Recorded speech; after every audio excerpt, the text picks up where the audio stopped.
What's up sa inyo mga kasoys? Happy 1K! Happy 1K yan ha. 1K.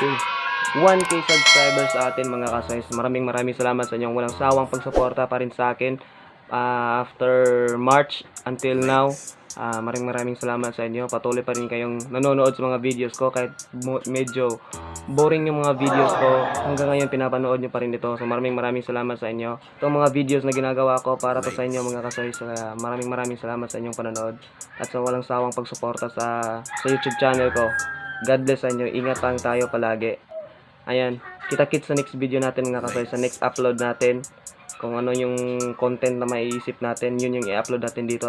So, yun lang po mga kasoy, patuloy pa rin tayong magparami.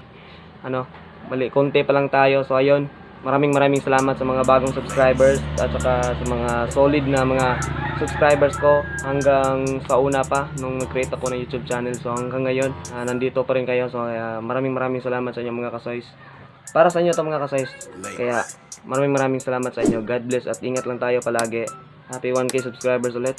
Ito, sign like Kong TV, power, lagi ang nakataas, paangat. Unang-una pinapasalamatan ko si Lord dahil binigyan niya pa rin tayo ng lakas para gumawa ng videos.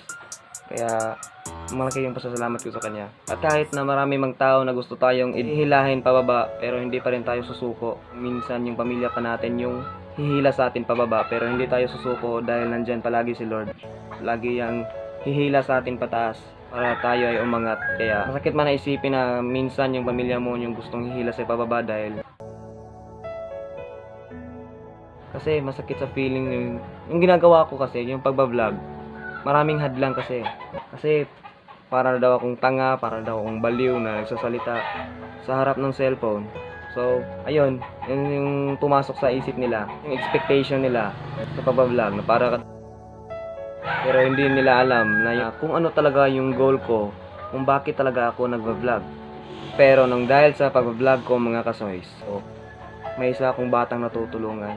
Itong bata na to si Derek Daniel Kapaning. Siya yung batang naka-MGS. So, yun. Kaya sa pamilya ko, unti-unti nilang natatanggap yung papa-vlogging. Dahil hindi lang daw pagkatarantaduhan yung ginagawa ko. Minsan nakakatulong din pala yung ginagawa ko. Kaya patuloy pa rin tayong gumagawa ng videos. Kaya yun yung dahilan. Kaya maraming salamat sa inyo mga kasoy. So yun mga kasoy, kung gusto mo magpa-shoutout sa next video natin, please comment lang dito sa baba. Liligo muna tayo mga kasoy. Salamat sa inyong walang sawang suporta. At sana samahan nyo pa rin ako sa mga journey ko dito sa YouTube. So, yan na po sa video na ito. Maraming salamat sa inyo mga kasoy. Salamat sa inyo. Dahil kung wala kayo, hindi tayo aabot sa ganitong 1K subscribers. Kaya malaki yung pasasalamat ko sa inyo. So, yun na po sa video na ito. With the sign, power, peace. Let's go. Lakes.